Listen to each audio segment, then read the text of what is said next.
இன்றைக்கான lunch mini vlog என்னன்னு பார்க்கலாமா? அதுக்கு முன்னாடி நம்ம வாங்கின மணி பிளான்ட்ஸில் குட்டி குட்டியாக லீவ்ஸ் வர ஆரம்பிச்சிருக்கு. இந்த முட்டிலேருந்து என்ன மாதிரி பூ வரும் அப்படின்னு சொல்லிட்டு ரொம்பவே ஆர்வமாக இருக்கேன். இந்த மணி பிளான்ட்ஸில் ரொம்ப நிறைய குட்டி குட்டி லீவ்ஸாக வர ஆரம்பிச்சிருச்சு. நான் கையில் பிடிச்சி காட்டுறேன் பாருங்கள். இதெல்லாம் வந்து இப்போ புதுசாக வந்திருக்கு. இவங்களுக்குலாம் எப்படின்னா தண்ணி வந்து ஊற்றக்கூடாது, லைட்டாக தொளிச்சு தான் விடணும். அதுவே இவங்களுக்கு போதுமானது. லஞ்சுக்கு முருங்கைக்கீரையை வந்து கடைஞ்சிட்டு அதுக்கப்புறம் வந்து வெண்டைக்காவை வந்து பொரியல் பண்ணியாச்சு.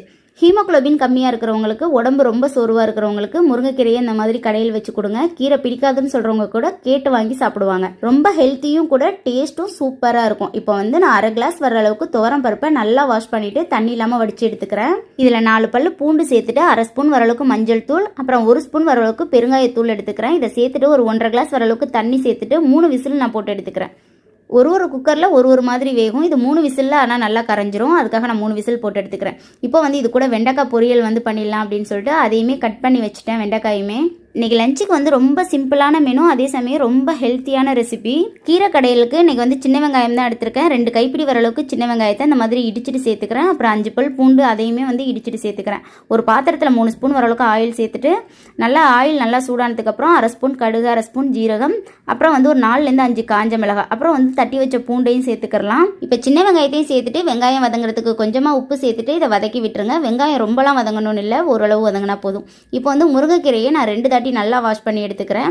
இப்போ இதை சேர்த்துட்டு முருங்கைக்கீரையை சேர்த்துட்டு நல்லா இதை கிண்டி விட்டுக்கோங்க. 1/2 ஸ்பூன் வர அளவுக்கு மஞ்சள் தூள், அப்புறம் கொஞ்சமாக உப்பு சேர்த்துட்டு இதை நல்லா கலந்து விட்டுருங்க. இது வந்து ஒரு 3/4 வாசி நல்லா வெந்து வந்துடும். இந்த டைமில் வந்து நம்ம பருப்பை சேர்த்துக்கிறணும். ப்ரெஷர் எல்லாமே போனதுக்கு அப்புறம் பருப்பை வந்து இந்த மாதிரி ஒரு கரண்டி வச்சு இந்த மாதிரி நல்லா நச்சு விட்டுருங்க. பூண்டு பருப்பு எல்லாமே நல்லா மசிஞ்சிருச்சு. பருப்பை கீரையில் சேர்த்துட்டு அந்த குக்கர்லேயே 1 கிளாஸ் தண்ணி ஊற்றி அலசி அதையுமே சேர்த்துக்கிறேன்.